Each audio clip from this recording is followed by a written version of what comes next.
আসসালামু আলাইকুম দর্শক এর মধ্যে হয়তো আপনারা জেনে গেছেন যে বাংলাদেশের কুয়েটে ছাত্রদের মধ্যে ব্যাপক সংঘর্ষ হয়েছে এবং এই সংঘর্ষটা এত বড় সংঘর্ষ ছিল যেখানে প্রায় ১.৫ শতাধিক ছাত্র গুরুতরভাবে আহত হয়েছে।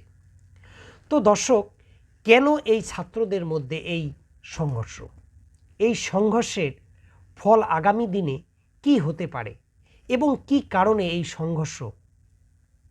তো দর্শক, এই ছাত্ররা কিছুদিন আগেও ঐক্যবদ্ধভাবে একজোট হয়ে বৈষম্য বিরোধী ছাত্র আন্দোলনের যে ব্যানার, সেই ব্যানারে যুক্ত হয়ে শেখ হাসিনার মতো একজন স্বৈর শাসককে দেশ ত্যাগ করতে বাধ্য করেছে। সেই ছাত্ররাই আজকে পরস্পরের বিরুদ্ধে সংঘর্ষে জড়িয়ে পড়ছে। কারণটা কি?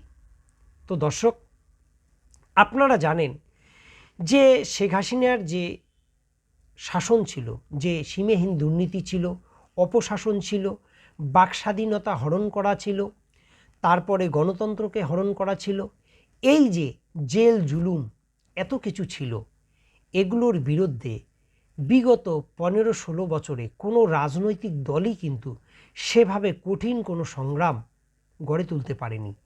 কোনো সংগ্রাম শুরু করলেও সেই সংগ্রামকে শেখ হাসিনা নির্মমভাবে কিন্তু দমন করেছিল।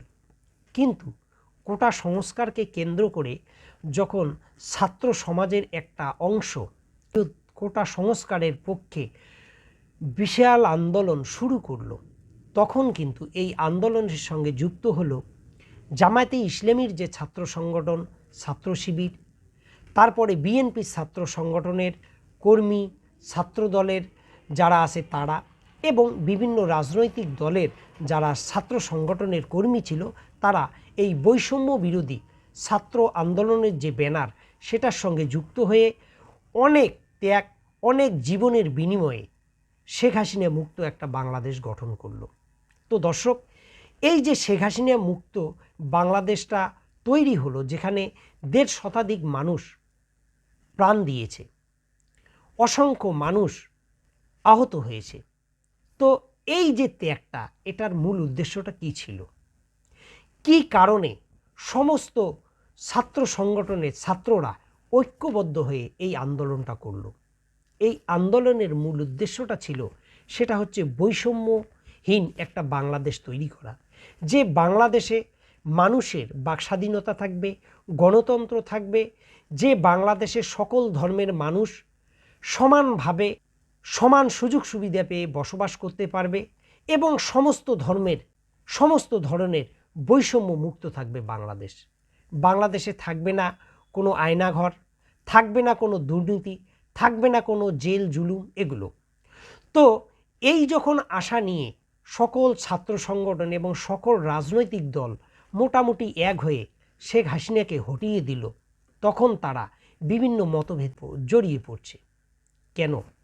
আজকে বাংলাদেশের বিএনপির যে ছাত্র সংগঠন, ছাত্র দল, এদের বিরুদ্ধে অভিযোগ হচ্ছে যে এই অভিযোগটা করছে বৈষম্য বিরোধী ছাত্র আন্দোলনের যারা নেতৃত্ব তারা এবং জামাত শিবিরের কর্মীরা আছে, তারা অভিযোগ তুলছে যে বিগত আওয়ামী লীগ সরকারের আমলে যেভাবে দেশে দুর্নীতি, চাঁদাবাজি, মানুষের উপর জুলুম করা হতো, সেই ভূমিকায়, মোট কথা যে ভূমিকায় বিগত দিনে আওয়ামী লীগের ছাত্র সংগঠন ছাত্রলীগ ছিল, ঠিক একই ভূমিকায় বর্তমানে বিএনপির ছাত্র সংগঠন ছাত্রদল এই ভূমিকাটা পালন করছে।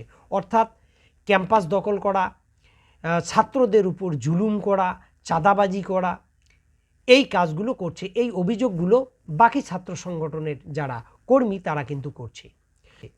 তো দর্শক, এই যে নিজেদের মধ্যে সংঘর্ষে জড়িয়ে পড়া এবং ছাত্রলীগের যে অপশাসন ছিল, যে দুর্ব্যবহার ছিল, যে দুর্নীতি ছিল, সেটাকে যদি বিএনপি ছাত্র সংগঠন ছাত্রদল নিয়ে আসে, তাহলে এই যে আন্দোলন, এই আন্দোলনের স্পিরিট, মূল লক্ষ্যটা কিন্তু নষ্ট হচ্ছে। আজকে যে এই যে সংঘর্ষ হচ্ছে, হয়তো আগামী দিনেও এই ধরনের সংঘর্ষ হতে পারে যদি এই রাজনৈতিক দলগুলো নিজেদেরকে সংশোধিত না করে।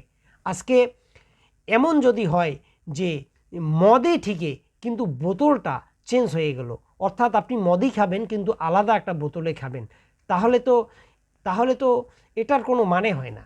আজকে যে সংঘর্ষটা হচ্ছে, আমি বলছি না যে এই সংঘর্ষের জন্য মূলত ছাত্রদল দায়ী, কোনো না কোনোভাবে এরাও দায়ী আছে, অন্যরাও দায়ী আছে, কিন্তু সবাইকে নিজেদের জায়গা থেকে ঠিক করতে হবে যে তাদের কোনটা ভুল আর কোনটা ঠিক। যদি এই জায়গায় তারা নিজেদেরকে সংশোধন করতে না পারে, তাহলে কি হবে? মানুষ কিন্তু বুঝতে পারবে না যে আওয়ামী লীগের আমল আর বর্তমান যে সরকার তার আমল। তো দর্শক, এই বিষয়ে আপনাদের কি মতামত অবশ্যই কমেন্টে লিখবেন। ভালো থাকুন, সুস্থ থাকুন, আল্লাহ হাফেজ।